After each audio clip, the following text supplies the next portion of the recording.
Everyone, in this video I'm going to show you how to put together this sphere. First, I'm going to take it apart.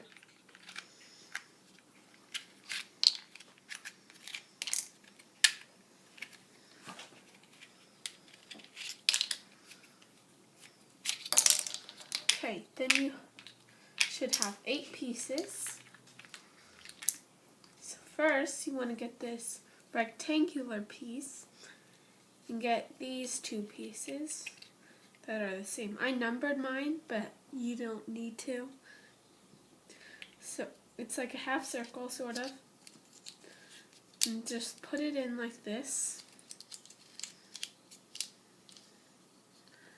Then you want to get these big pieces, and as you can see, here and here it's open and here it's closed.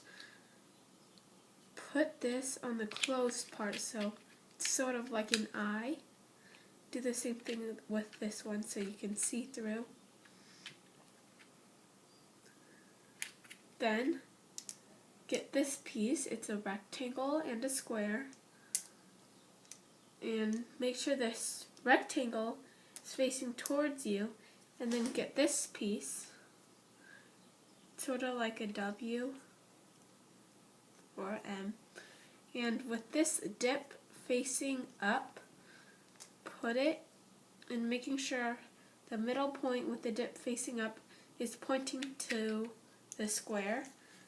Get your eye and put it through like that.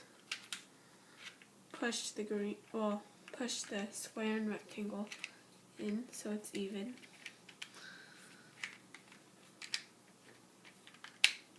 Then get this piece, sort of like a Batman shape, and with the dip facing up, go to the half. This half has a blue, this half doesn't. Go to the half without the blue, and make sure the dip is facing up, and push it inside there. Then you'll have a square on one side, and this on the other side. Get this axe-like shape, and with the dip facing down, hold it like this, then slide it through this way. And that's how you do it. Thanks for watching. Bye.